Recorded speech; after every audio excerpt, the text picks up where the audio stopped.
Hey everybody, this is Tommy and I'm Kimberly and we are from Ravens Creek and today we're bringing you some Ravens food. Today, we want to talk to you a little bit about fatherhood and what exactly this term might mean in the Bible. And sometimes what it doesn't mean in the way we use it for our modern day Christianity. One of the complications is that in our lives, we don't always have the best examples of fathers.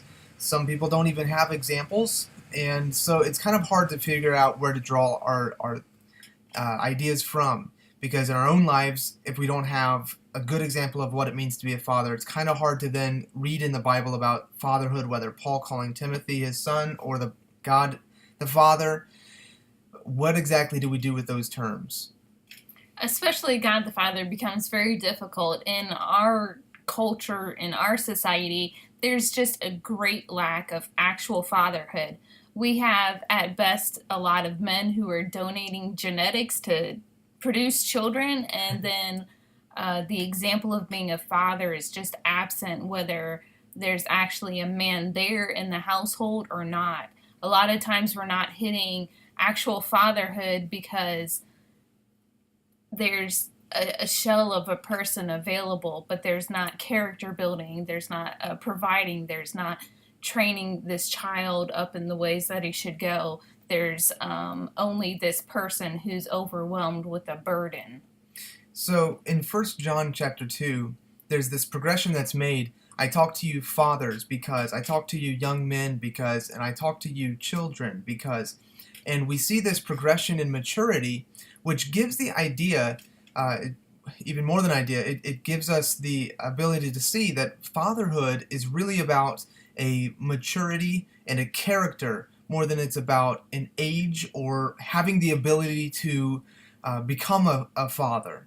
There's really something here that we should be grasping onto as to what exactly is it that's the characteristics of fatherhood, that we can better understand what it is that we are supposed to reflect, both in our natural father being fathers and in a spiritual sense of being able to be overseers of the flock. Now, we've previously made two videos slightly dealing with the ideas of sonship and growing up into maturity and what manliness is, or moreover, what it isn't, and how to become what it should be. So, we're hoping that those are a couple of videos that you might have already checked out or might be willing to check out now as we talk about fatherhood, whether spiritually or otherwise. It's not something we just want people to like jump into, like, oh, sure, other people have done that. I can do that. How easy is that? I mean, you just get in there and you survive, right? Some people do fatherhood that way, both with their children and with spiritual situations, but we want to give you something to think about a little bit deeper of what's happening according to the descriptions that are coming out of the Bible. Just like in your natural life, it takes a certain amount of time for you to be able to go from being a babe to being an adult, so too is there a time that it takes for you to grow spiritually. It's according to your dedication, to your willingness, to your devotion. It's according to how much you're willing to put in the effort. You can grow quite rapidly, or you can take decades to never even grow. Um, Really, what it comes down to is how much we're willing to behold God our Father and the way that He relates and the way that He wants us to act. If we always stay in the realm of being children and never actually wanting to grow up to be able to understand the business and how to take it over and how to continue to progress in the restoration of all things, then we're going to always be stuck in that uh, younger age mentality. We're going to be stuck in a certain immaturity as long as our examples also have a certain immaturity to them. And when you're a kid and you're hanging out and you're playing with other kids, you learn a lot. But you don't learn how to be a man. You don't learn how to be an adult. You don't Right. learn how to become a father by playing with other kids. Although it gives you a great perspective of what being a person and being a kid is about. So as you continue to get older, not only do you just continue to hang out with people your own age, but hopefully you continue to meet people in diverse ages and stages. And hopefully, if you've had good parents that they've been able to expose you to people coming from different walks of life. Hopefully, you had some sort of grandparents or even great grandparents that were a good and positive influence, because that's such an enriching thing to have those different stages coming at you and being a beneficial enricher to your own character and perspective of things, so that you're not looking at everything just like another child would. I have been asked by a few different people if I would be willing to be a spiritual son to them. And my responses are always different. However, there was one point in time in which I asked the Lord, what is this even about? Why are people asking me to be a spiritual son? Why are they wanting to be a spiritual father? What exactly is this? And I feel as though the Lord had said, fatherhood is priestliness, and priestliness is fatherhood. There's a certain characteristic even of priestliness that is very fatherly. If you think of like King Joash or King Josiah, both of them were young kings who were raised by priests. And the priest is the one who really taught them the ways of the Lord, taught them the ways of being a king, taught them the ways of honor and the ways of what it is to be A man. A man, yeah. Now, for most of us, priest or priestliness is a very foreign concept. There's so many jokes about priests being much more Catholic than associated with some of the evangelical Protestantisms and Anabaptist and some of the other Christian sects that Orthodox. there are. Yeah. I don't know if Orthodox have priests or not. I'm not sure. Somebody let us know if Orthodox have priests or not. We don't know enough.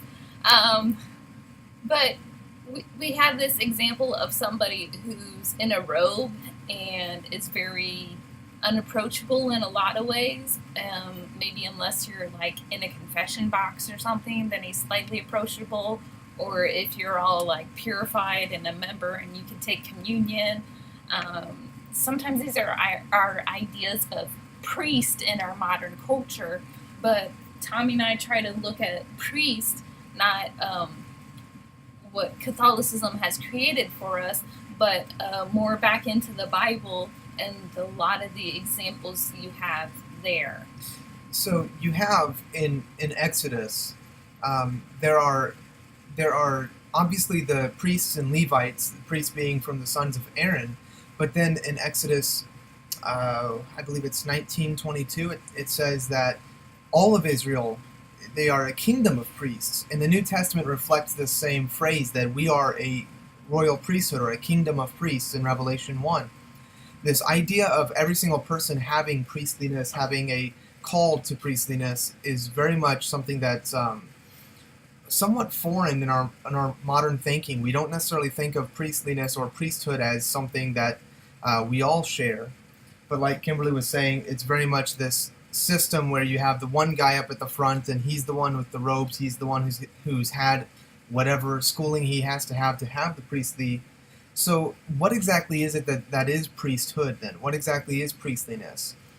Unfortunately, this idea of a priest being someone out there, a lot of times this is exactly our idea with our fathers. Yeah. Is there someone out there, when we have a fatherly example at all, he's somebody who's so unattainable. You can't just sit down and have a chat with this person. Or if you do, it has to be like so lighthearted that you can't really tell them like the bare bones of what's going on in your own life or your relationships or your hopes and dreams. Because so often it's going to be like, well, this is how it's done. And we see that in God and we see that in priest, and it doesn't make sense. And a lot of us don't necessarily want to grow up to become that if that's what maturity is. And so we're kind of staying back here in a very reserved place where we can still be that grown up, but not all the way into something that looks like fatherhood or looks like priestliness. But instead, let's look at some of the examples. We talked real quick about King Joash and King Josiah, both of them being saved as babies out of a household that was wicked. And the priest saved them, or the priest wife. and they hid them and they kept them until the children were old enough to start to understand things about right and wrong, until they were old enough that the priest could present them to the kingdom and say, this is our rightful ruler. This is who's going to come in. And those priests stood by those children as the children became young men. And then the young men became adults and they started their own family. And as long as that priest was alive that saved that baby, he stood by him and he helped direct him in the ways of the Lord.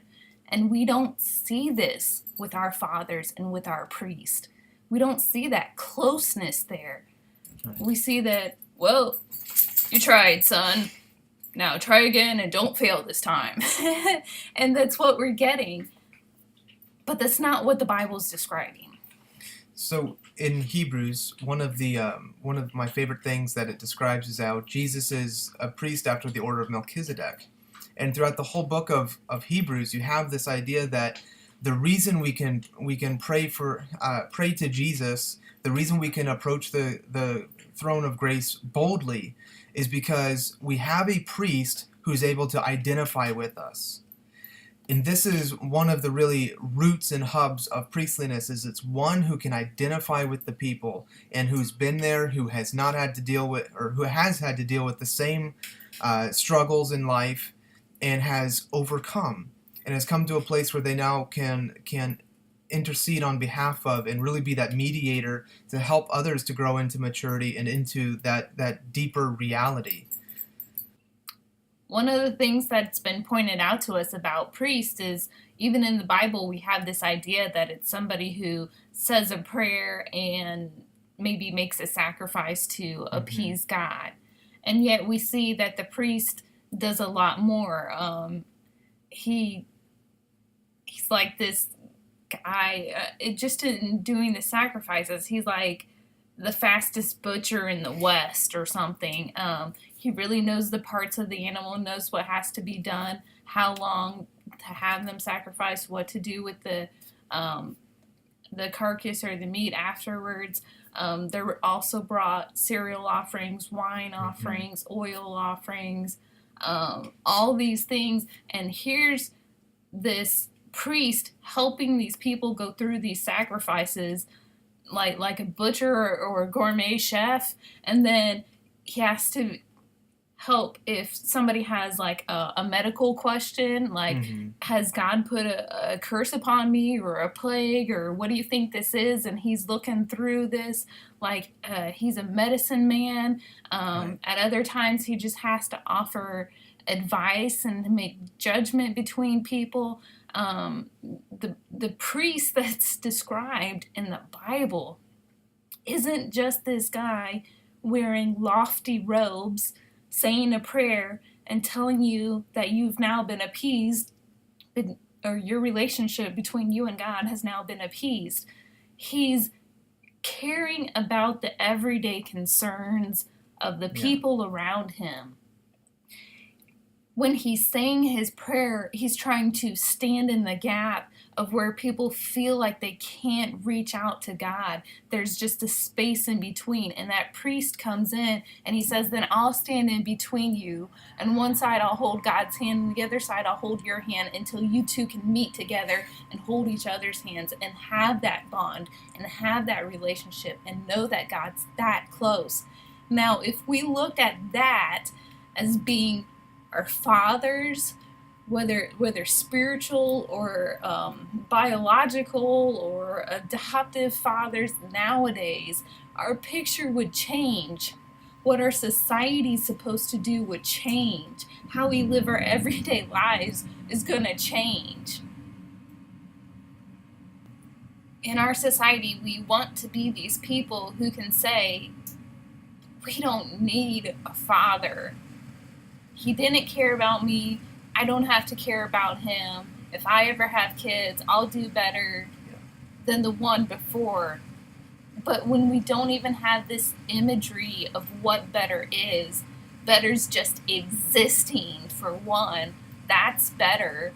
We don't even understand that there's so much more than just saying a prayer and telling them when they did right. God help us, because we need to know the more beautiful picture that God has already displayed for us. When we look at God as the Father, one of the ways that we can examine this is the way that He's the Father to Jesus. And in this, we see that God the Father wants to bestow His glory upon His Son, and in all things wants to bring benefit and honor and glory to His Son. He wants His Son to grow up to have a name even greater than His own name. And this is something that really characterizes fatherhood, even for God to us. That He wants us to grow up not just as Jesus being the Son, but that there would be many sons brought unto glory.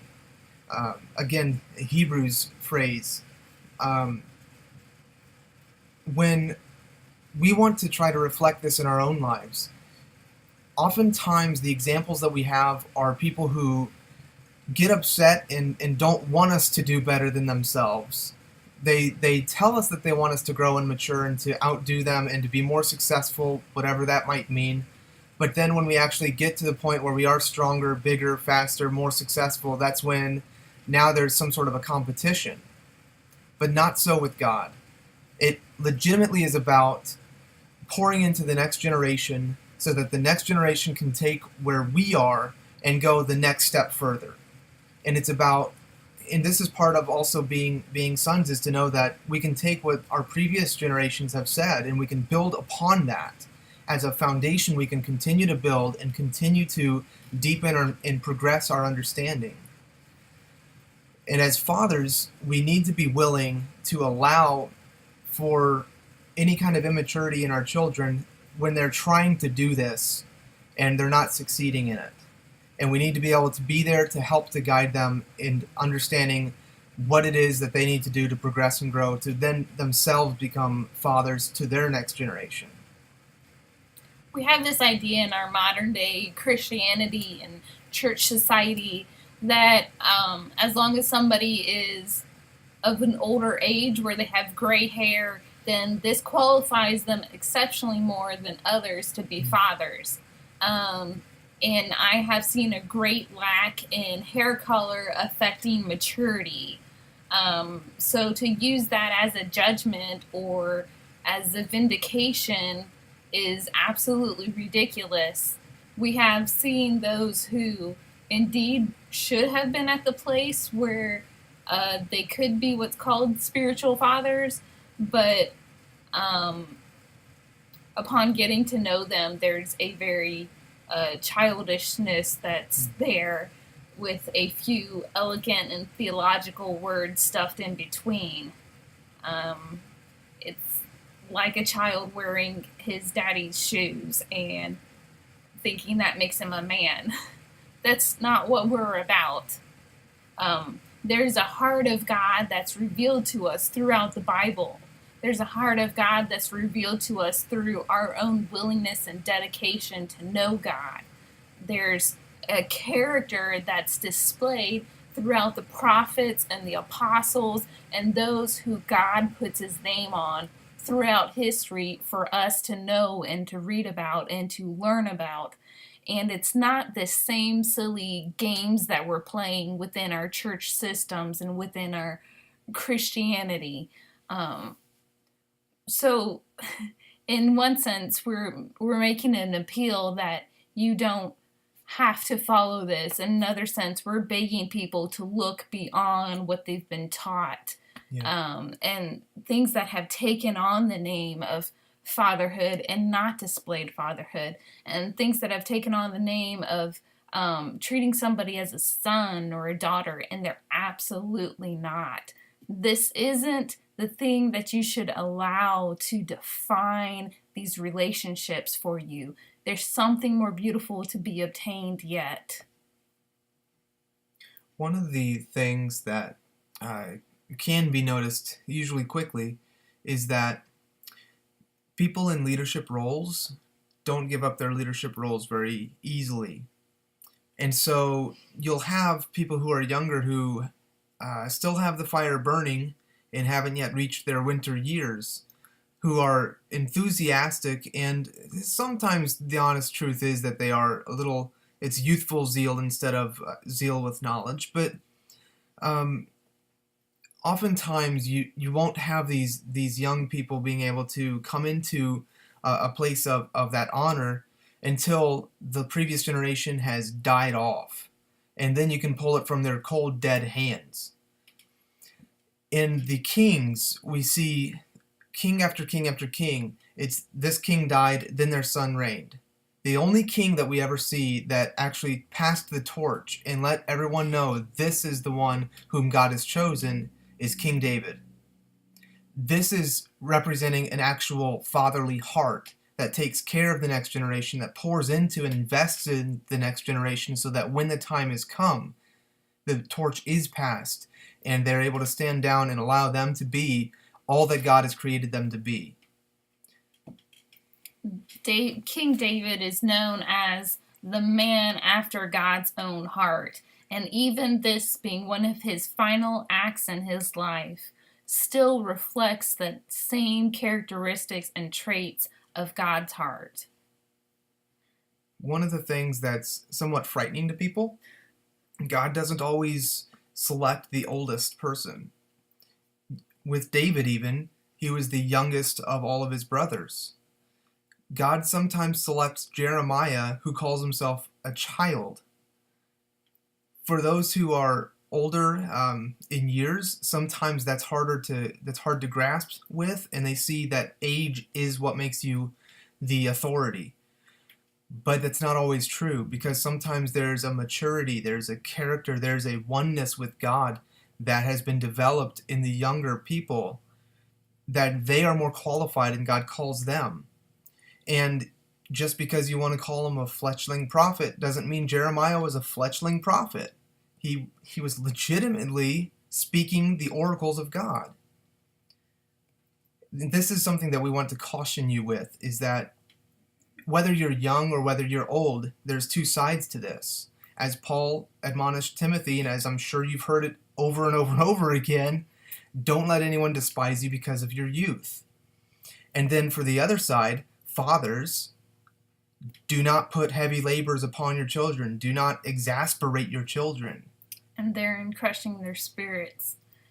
One other thing we want to point out from the other side, that being the younger side and the older side, again, we want to say, like, anybody can come and start knowing God, or start knowing God in a deeper way at any point in their life. Yeah. It's not if you come at an older age, you have all the responsibility from the years previous, which you have no experience, and you have to get a running jump and start on this whole new fathership. At any point, people can begin to know about God, be interested, be willing to expand or even begin, or whatever it be, the relationship with God.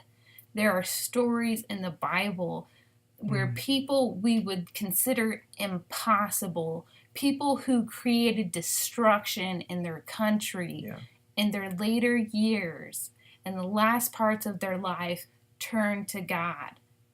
And turned to God with fullness of heart, where God acknowledged them. Yeah. Examples would be like Ahab. King Ahab. Elijah is asked by God, have you seen how Ahab has humbled himself?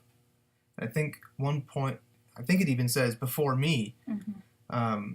Manasseh. King Manasseh, who ruined the kingdom of Judah. There are things the Lord God will not record in his word that Manasseh did, because it's that terrible. Manasseh turned his heart later in his life. God called a prophet named Amos. And this man got in trouble for being a prophet, and he says, I am not a prophet. I'm a sheep herder, and I raise some fig trees on the side. That was his life. That was his calling. And the Lord had him step on and to do another thing in a new way. It can happen at any age. But when you hit that, Continue to grow from wherever you are. Don't worry about what has been in the past. Don't worry about where you are now. And does that make you qualified? Can you get this done in time? The Lord knows what He's done, where you've been, and how He's chosen you at this time for these people to fulfill this purpose that He's placed deep in your spirit. Be willing to let God grow that in you so that you can realize your identity in sonship and being a young man and becoming a father. The Lord will grow that in you. It's not something you have to consummate on your own. The example of fatherhood's not always there when we would most want it. For my own life, what I've noticed is that sometimes I will be given a certain person, whether through listening to his sermons or I'll meet them face to face, and they're a huge influence, huge inspiration. But then there's never actually that contact that I can continue to go back to and have them as a mentor. There's still very much a time in life where you don't have those influences to be able to help you, to grow you, to becoming a father, and you have to be able to look to God and know that God is there and God is teaching you and God is directing you. And you have to be able to allow Him to be the one to direct you into fatherhood, direct you into maturity. And that's okay.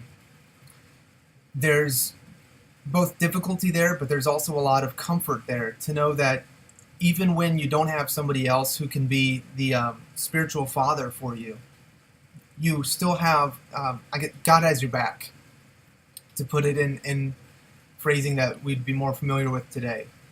And that's comforting.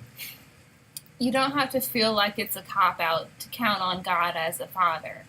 As a matter of fact, who could be a more fitting and original example? The problem we find a lot of times is coming to God and thinking of Him in the terms of a father when we've all so lacked the example, whether a perfect example or an example at all. But God will help us to bridge that gap, whether it's bringing in influences and mentors, or if there's healing that He helps you to go through that you've faced in different segments of your life, through sonship, through becoming a young man, and through now hitting this stage and saying, I don't even know what it's about. God's going to help you. And as you search through this messy and unclean issues, please continue to join us, comment, and if you need somebody to talk to, we are here. Please get a hold of us. We would love to help you step up to that next level.